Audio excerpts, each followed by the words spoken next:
Blood pressure ठीक है, pulse ठीक है, शुगर ठीक है, किडनी फंक्शनिंग ठीक है, लिवर फंक्शनिंग ठीक है, लंग्स ठीक हैं, और एक छोटा सा हार्ट अटैक आ जाता है तो वो शरीर संभाल लेता है, उसको दिक्कत नहीं आती, इंसान स्वस्थ होकर बाहर आ जाता है अस्पताल से। लेकिन जब शरीर पूरी तरह से अस्वस्थ हो, if you have an unhealthy body, your heart is not functioning right, आपको दिल की भी बीमारी हो, आपको शुगर, डायबिटीज ये सब इश्यूज हो, आपकी किडनी, लंग्स ये सब ठीक नहीं चल रहे हों, और फिर हार्ट अटैक हो जाए तो क्या होगा? फिर आप आईसीयू में जाएंगे, वेंटिलेटर पे जाएंगे, और फिर भगवान भरोसे। प्रधानमंत्री जी कहते हैं कि एक ग्लोबल वॉर, जो एक वॉर चल रहा है ईरान और इजराइल और अमेरिका का, इसकी वजह से आज हमारी अर्थव्यवस्था खराब हो गई है। मानते हैं हम कि ये जो युद्ध है ये एक हार्ट अटैक है, लेकिन आप पहले ही अस्वस्थ थे, यू वर अनहेल्दी, और हम बार बार आपको चेतावनी दे रहे थे कि साहब अर्थव्यवस्था अस्वस्थ है।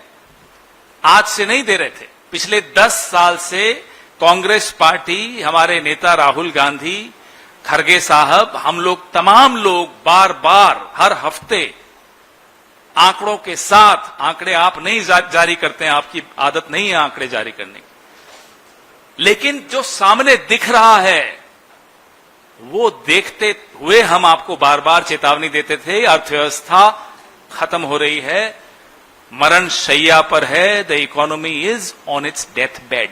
तब आप नहीं मानते थे, तब आप कहते थे ये तो फॉरेन एजेंट है साहब, ये किसी के हाथों में खेल रहे हैं, कोई बता दे इनको कि सच यह है तो वो फॉरेन एजेंट है। झूठ सबसे ज्यादा किससे डरता है? झूठ को सबसे ज्यादा डर आईने से लगता है। आईना कौन होता है लोकतंत्र में? लोकतंत्र में आईना विपक्ष और मीडिया होता है, और आईने को तोड़ने का काम कौन कर रहा है पिछले 10 साल से? नरेंद्र मोदी की सरकार कर रही है। क्यों तोड़ना चाहते हैं आईना? ताकि सच नहीं देख सकें। कुछ आईने तो तोड़ दिए, कुछ आईने अभी नहीं टूटे। हम आईना दिखाएंगे और बार बार दिखाएंगे। किसान आंदोलन करें, उन्हें हक नहीं मिलेगा तो बेचारे सड़क पर आते हैं। अग्निवीर, उनको लगता है उनके हक छीने जा रहे हैं, वो सड़क पर आते हैं। वकील, डॉक्टर, कई लोग आंदोलन करते हैं अपने हकों की लड़ाई। पत्रकारों को हमने आंदोलन करते हुए कम देखा, उनके भी हक छीने जा रहे हैं। उम्मीद करते हैं आप भी अपने हकों की लड़ाई लड़ेंगे। 12 साल में प्रधानमंत्री जी प्रेस वार्ता क्यों नहीं करते? इसीलिए कि कहीं हमारे मुस्तैद निडर पत्रकार आईना ना दिखा दें। झूठ आईने से डरता है। नरेंद्र मोदी प्रेस कॉन्फ्रेंस से डरते हैं, नरेंद्र मोदी मीडिया से डरते हैं। बीच संकट के हम सबको नसीहत देकर, हमें किफायत की नसीहत दी, हमें बोला प्लीज सेव, हमें बोला खाना कम खाइए। पहले कहते थे पकोड़े तलिए, रोजगार है, अब कहते हैं पकोड़े भी मत तलिए क्योंकि तेल महंगा है। खुद चले गए साहब विदेश यात्रा में, कमर्शियल फ्लाइट में नहीं गए, वो जो 8,500 करोड़ वाला हवाई जहाज है ना, उसमें गए। उससे पहले गुजरात में एक भारी भरकम रोड शो भी किया। हमें कहा अपने वाहनों में तेल मत डलवाइए। कल मैं सुन रहा था, एक बड़े एक्टर हैं रवि किशन जी, कहते हैं होम फ्रॉम वर्क, कुछ कहना चाह रहे थे वर्क फ्रॉम होम, बोले home for work from work करिए। आप हंस रही हैं, सच में कहा, वीडियो है मेरे पास। तो हमें कहते हैं वर्क फ्रॉम होम और खुद करते हैं रोड शो, खुद जाते हैं 8,500 करोड़ के हवाई जहाज में विदेश, और सुना कोई मेलोडी की टॉफी भी किसी को गिफ्ट करने गए, पार्ले मेलोडी, अभी देख रहा था। हंसिए मत, सच में हुआ है, मजाक नहीं कर रहा। हमें भी शुरू में लगता था ये मजाक हो रहा है, लेकिन ये सच में हो रहा है। क्या मेलोडी, वो टॉफी का नाम है भाई। हाँ, उनको, मुझे नहीं मालूम किसको किया, टॉफी का नाम बता रहा हूं, किसको क्या हमें नहीं मालूम। जो हमें कहते हैं सोना मत खरीदो, ये मत करो, वो मत करो, सारे डूज एंड डोंट्स हमारे आपके लिए हैं, साहब के लिए नहीं है। और वाहियात बातें हो रही हैं रोज सोशल मीडिया पर। मंत्री जा रहे हैं साहब, मोटरसाइकिल पे जाएंगे, पीछे गाड़ियां चल रही हैं। हमारे राजस्थान की एक नेता है, शताब्दी में गई, गाड़ियां वहां पहुंची जहां शताब्दी गई। क्या है, मजाक है। इस देश को आप कितना मूर्ख समझते हो। कहते हैं साहब वैश्विक संकट है, रोज डिबेट हो रही है, सारा दरबारी लोग शुरू हो गए, साहब वैश्विक संकट है, वैश्विक संकट है। पाकिस्तान आपसे आगे जा रहा है, कौन सा वैश्विक संकट है ये। पाकिस्तान बीच में ईरान और अमेरिका के बीच में मध्यस्थता कर रहा है, हम कहते हैं हम दलाल नहीं हैं। हर चीज का आपके पास जवाब है, और आपका दरबारी मीडिया शुरू हो जाता है, साहब नहीं हम दलाल नहीं है, हम दलाल नहीं है। असलियत कौन बताएगा? जो असलियत बताएगा उसके पीछे पुलिस, ईडी, सीबीआई सब छोड़ दिया जाएगा। लेकिन असलियत फिर भी बतानी पड़ेगी, और हम बताएंगे। पेट्रोल और डीजल पे आ जाए, हम सब पर असर डालते। पिछले 12 साल में पेट्रोल की कीमतें 38% बढ़ी हैं। 38% increase in the price of petrol in the last 12 years. Diesel की कीमतें 62% बढ़ी हैं पिछले 12 सालों में। 62% price hike for diesel in the last 12 years. कौन सा युद्ध था तब? कौन सा ग्लोबल फैक्टर्स थे तब? पिछले 12 साल में ये ग्लोबल फैक्टर्स क्या हमेशा थे? क्यों मूर्ख बनाते हो? जब कच्चे तेल की कीमत मनमोहन सिंह जी के वक्त $100 तक पहुंच गई थी, तब भी पेट्रोल डीजल 60, 65, 70 से ऊपर नहीं जाने दिया। तब आप लोग सड़कों पर होते थे। कौन से वैश्विक संकट का आपने सामना किया पिछले 12 साल? $50-55 के आसपास प्रति बैरल रहा कच्चे तेल का मूल्य, और पेट्रोल का मूल्य 100 के आसपास रहा। आपने कौन सी राहत आम उपभोक्ता को कब दी? फिर कहते हैं वैश्विक संकट है, फिर कहते हैं युद्ध की वजह से है। जब दोनों हाथों से आप मुनाफा ले रहे थे, आप कंपनियों को मुनाफा दिलवा रहे थे, तब आपके मन में यह नहीं आया कि थोड़ा मुनाफा, कुछ हिस्सा उस मुनाफे का आम उपभोक्ता को, मुझे, आपको, मिडिल क्लास को, मजदूर को, किसान को दे सकें? क्यों नहीं आया आपके दिमाग? आज जिस संकट में हम खड़े हैं, इस संकट में हम नहीं होते अगर आपने सही वक्त पर सही निर्णय लिए होते, सही वक्त पर सही राहत दी होती। अब एथेनॉल की मिलावट वाला घटिया क्वालिटी का पेट्रोल जो हमारे इंजन को, हमारे माइलेज को तबाह कर देता है, 110 रुपए प्रति लीटर में बेचा जा रहा है। क्यों? किसको फायदा पहुंचा रहे हैं आप? देखिए, हम सब आम जीवन जीते हैं, और आम आदमी की जीवन में कठिनाइयां होती हैं, परिवारों में कठिनाइयां होती हैं, समाज में कठिनाइयां दिखती हैं, और हम सब अपनी अपनी कठिनाइयों से जूझ रहे होते हैं। सरकार का क्या काम होता है? सरकार की जिम्मेदारी सिर्फ इतनी होती है, सिर्फ इतनी, ज्यादा नहीं, कि अपनी तरफ से परेशानियां और न बढ़ाएं। आप परेशानी कम नहीं कर सकते, मत कीजिए, आपसे उम्मीद भी नहीं। बढ़ाइए तो मत। आप परेशानियां बढ़ा रहे हैं, और माफ कीजिएगा 12 साल सरकार ने भी और हमारे कुछ साथी यहां बैठे हैं, मीडिया ने भी सिर्फ एक काम किया। अलग अलग सर्कस ऊपर से दिखाया जाता है, आप वो सर्कस दिखाते रहते हो, लोगों को बिजी रखते हो। अरे साहब, बिजी क्यों रख रहे हो? आ गया ना अब संकट। कह रहे थे ना हम, ये संकट आएगा। सर्कस करने वाले को सर्कस करने दीजिए, आप तो आईना दिखाइए, हम तो आईना दिखाएं। अब आ जाइए 2014 में एलपीजी सिलेंडर की क्या कीमत थी? 414 रुपए। आप में से सब लोग उस वक्त पत्रकार थे, आपको मालूम है उस वक्त क्या कीमत थी। 414 रुपए का एलपीजी आज 915 रुपए का हो गया है। 121% की बढ़ोतरी 12 साल में। 121% hike on the price of LPG cylinder, domestic cylinder, from 414 rupees to 915 rupees in 12 years. क्यों? तब कौन सा स्ट्रेट ऑफ हॉर्मुज बंद था कि आप बढ़ाते गए। हम बार बार कहते हैं साहब किश्तों में आप क्यों मारते हो? मार दीजिए ना एक ही बार।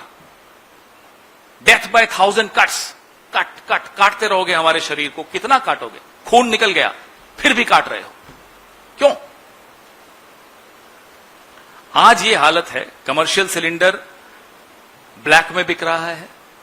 आप रेस्टोरेंट्स में जाइए, होटल्स में जाइए, सब जगह कीमतें बढ़ी हुई मिलेंगी आपको। दूध की कीमत, हर घर में जिस चीज की आवश्यकता होती है उसकी कीमत बढ़ाई। बहाने की इंतजार कर रहे थे कि बहाना मिले और कीमतें बढ़ाएं। ब्रेड की कीमत 1 महीने में 5 रुपए बढ़ा दी। ये क्यों हो रहा है? ये सवाल पूछना जरूरी है और बार बार पूछना जरूरी है।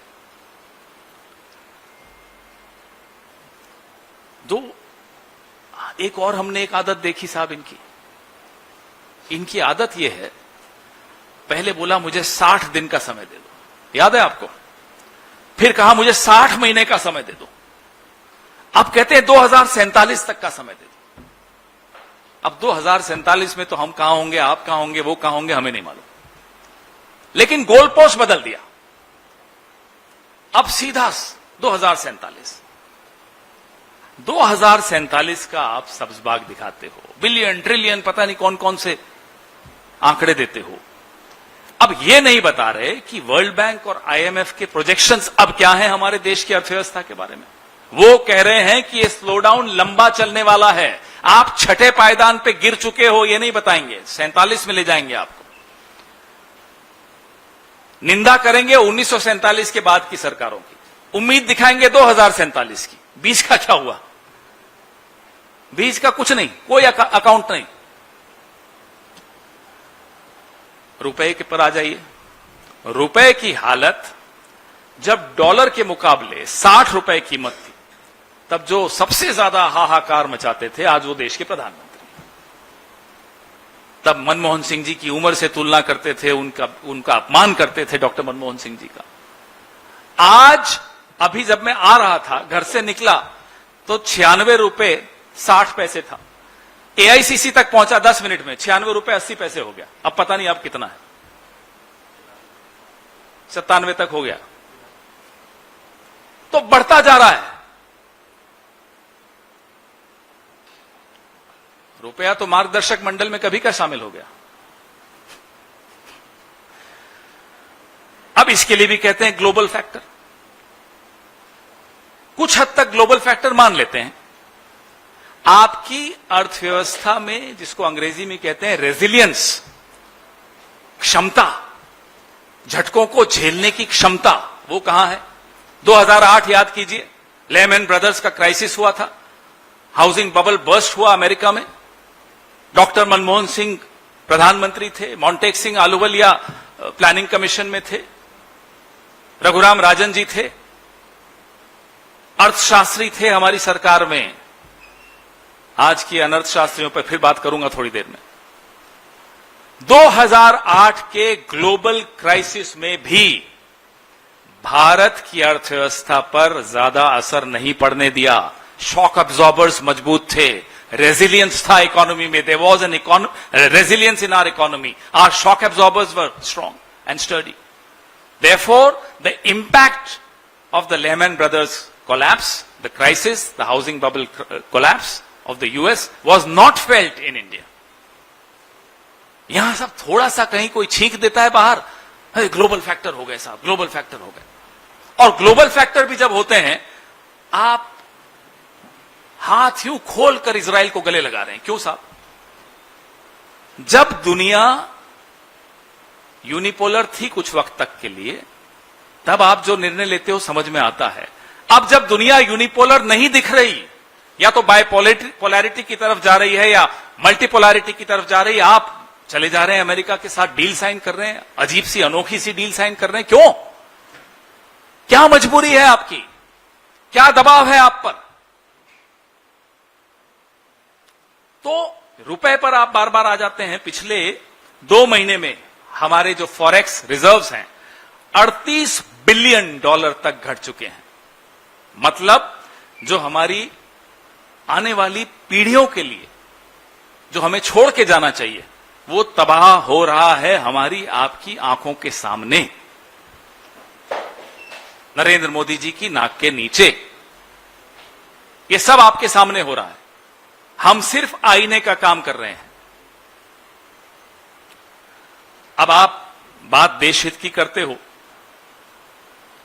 जो टैरिफ डील ने हमारा ट्रेड बैलेंस बिगाड़ा, उस पर भी जरा आइए। इस ट्रेड डील की वजह से जो अमेरिका के साथ हमारा ट्रेड सरप्लस है, वो 9 बिलियन डॉलर तक गिर गया। ये इंपैक्ट हुआ इस तथाकथित ट्रेड डील का, जिसमें अनेक देश पीछे हट गए। जब अमेरिका के सुप्रीम कोर्ट ने एक निर्णय लिया, अनेक देश पीछे हट गए, लेकिन भारत नहीं साहब, पीछे नहीं हटेंगे। साइन नहीं हुई थी, लेकिन पीछे नहीं हटेंगे, सारी शर्तें मानेंगे। हुजूर, रूस से तेल ले लूं?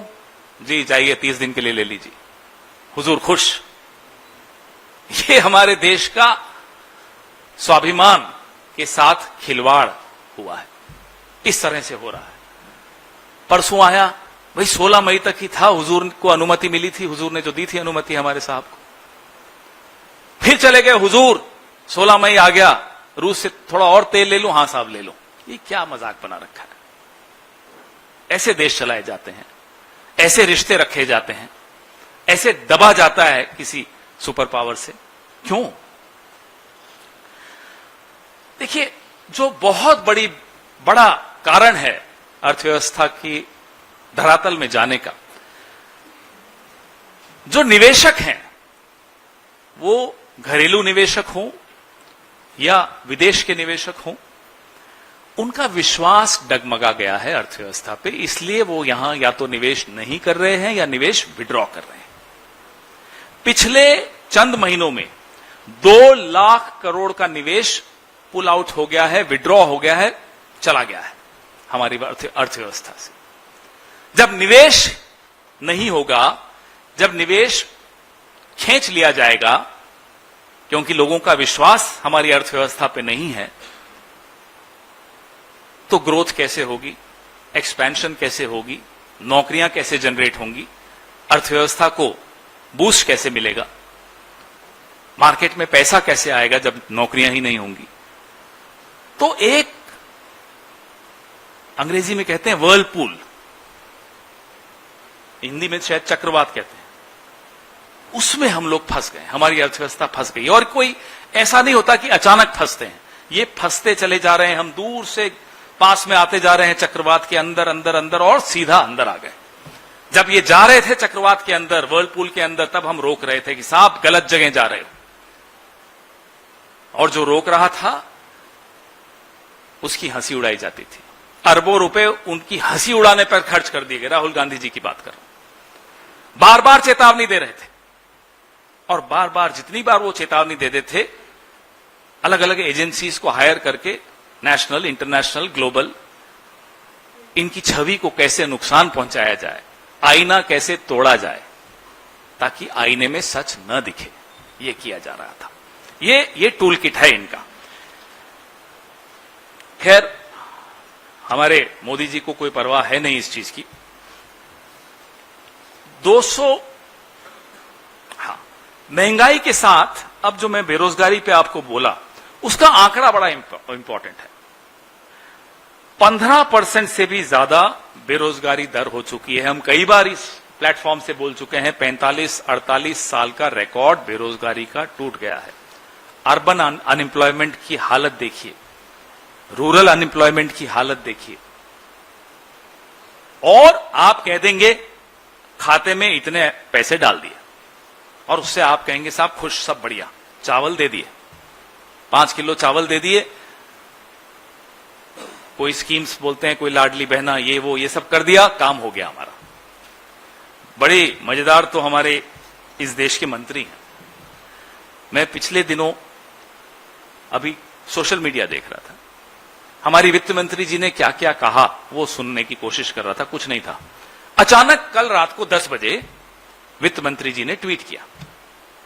क्यों किया, मैं सोचने मजबूर हुआ कि साहब क्या समझ में आया, इस देश के सरकार के मंत्री तभी जागते हैं जब राहुल गांधी को जवाब देना है, उनकी निंदा करनी है, बाकी काम वाम नहीं करना। सब बेचारे बंगाल के इलेक्शन में बिजी थे, इलेक्शन हो गया, अब आराम के बीच में राहुल गांधी जी भी कमाल करते हैं, खलल डाल देते हैं, सवाल पूछ लेते हैं। सवाल पूछ लिए, आ गई निर्मला सीतारमण जी, प्रकट हो गई। अब निर्मला सीतारमण जी वैसे तो वित्त मंत्री हैं, लेकिन ये लुप्त मंत्री हैं। लुप्त समझते हैं, गायब, प्रकट ही नहीं होती। कल एक लिस्ट बनाई उन्होंने, जनधन योजना, लखपति दीदी। अरे देश की करोड़ों महिलाएं, वित्त मंत्री जी आपसे पूछना चाहती हैं, आप लखपति दीदी कर रही हैं, कि आप ये लापता दीदी क्यों हो जाती हैं, आप गायब क्यों हो जाती हैं? आंकड़े हम भी देंगे, जो कल आपने अपनी तथाकथित उपलब्धियां गिनाई, कोई प्लान नहीं है आपका। अब मैं आपको बताऊं, जो कल इन्होंने रात को 10 बजे ट्वीट किया, उसकी असलियत सुन लीजिए। बोले साहब जनधन योजना। अब जनधन योजना की असलियत हम रोज डिबेट में हमारे साथी बोलते हैं, प्रवक्ता साथी। 58 करोड़ जनधन खातों में 15 करोड़ से ऊपर तो निष्क्रिय पड़े हैं। लापता दीदी सुन लीजिए, 15 करोड़ खाते निष्क्रिय पड़े हैं, 26% से ऊपर। 62% खातों में 1000 रुपए से कम पैसा है। Out of 58 crore Jan Dhan accounts, 15 crore are inoperational. 62% accounts have just less than 1000 rupees in them. This is the reality of the so-called Jan Dhan Yojana. दूसरा उन्होंने कहा मुद्रा ऋण योजना कार्यक्रम। अब जो प्रधानमंत्री मुद्रा योजना है, उसमें जो नॉन परफॉर्मिंग एसेट्स हैं वो 10% से ऊपर हो गए। ऋण विस्तार नहीं हो पा रहा, कोई अकाउंटेबिलिटी नहीं, किसको दिया, कौन थे, क्या किया, क्या परफॉर्मेंस रही, कुछ नहीं, सिर्फ खोखले नारे। और हम नहीं कहते, अब तो खोखले नारों की बात एक सुरजीत भल्ला हुआ करते थे इसलिए कह रहा हूं, पहले भक्त थे, अब वो भी बोलने लगे हैं। अब भक्त भी भूतपूर्व भक्त होते जा रहे हैं। ऐसी अभूतपूर्व अर्थव्यवस्था हो गई कि भूतपूर्व भक्त हो गए। हमने तो हमारे दोस्त जिन्होंने इंटरव्यू लिया सुरजीत भल्ला का, उस दोस्त को फोन किया, मैंने कहा उनके लिए आपको लिखना चाहिए था, सुरजीत भल्ला अर्थशास्त्री एवं भूतपूर्व भक्त, आप ही का चैनल था। अब आइए साहब, इंटर्नशिप योजना, ये सब वो योजनाएं हैं जिनको कल वित्त मंत्री निर्मला सीतारमण जी ने सुनाया राहुल जी को। प्रधानमंत्री इंटर्नशिप योजना, फर्स्ट फेज में इंटर्नशिप पूरी करने की दर बड़ी इंटरेस्टिंग है, बड़े मजा आएगा। 7.34%, महज 7.5% लोगों ने फर्स्ट फेज की इंटर्नशिप पूरी की।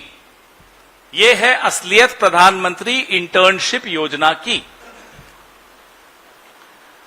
41% लोगों ने इस योजना में भाग लेने के बीच में ही छोड़ दिया। 41% people abandoned Midway the prime minister internship scheme. 2025-26 का आंकड़ा बड़ा रोचक है, प्लीज इस पे डिबेट्स करिएगा। प्रधानमंत्री इंटर्नशिप योजना का जो बजट है 2025-26 में 99.4% इस्तेमाल नहीं हुआ है। 6 महीने होने आए हैं इस साल को खत्म होने में। 99.4% मतलब सिर्फ 0.6% इस्तेमाल हुआ है। यह है प्राइम मिनिस्टर इंटर्नशिप योजना। वित्त मंत्री जी, अब आपने ई श्रम के बारे में कहा, यह एक पंजीकरण प्रक्रिया है, just a process of registration, उसके अलावा और कुछ नहीं है। गिग वर्कर्स को अभी तक कोई ठोस सामाजिक, आर्थिक, कानूनी कोई अम्ब्रेला नहीं मिला है। गिग वर्कर्स की हालत उतनी ही खराब है। तो ये सब योजनाओं की बातें करना, एमजी नरेगा को तो खत्म कर ही चुके हो आप, उस पर तो हमने पूरे आंदोलन किए। जी राम जी बोलते हैं, जी राम जी योजना अभी तक चालू नहीं हो पाई है। ग्रामीण मजदूरों को दरअसल मझधार में छोड़ दिया। क्यों? क्योंकि उनको महात्मा गांधी के नाम की स्कीम से दिक्कत थी। नाम हटाओ पहले, स्कीम बाद में आती रहेगी, देखते रहेंगे। अब नई स्कीम लागू नहीं हुई। ये तो एमजी नरेगा की हालत है। आयुष्मान भारत, ये सारे लिस्ट देख लेना जो कल निर्मला जी ने शाम को ट्वीट किया था। आयुष्मान भारत में तो ऐसी गंभीर त्रुटियां हुई हैं, गड़बड़ियां हुई हैं। मरे हुए लोगों की हमने सूचियां जारी की हैं आप लोगों के सामने, लाभार्थी बना दिया। फोन नंबर 12345678, ऐसे कई हमने लिस्ट जारी की।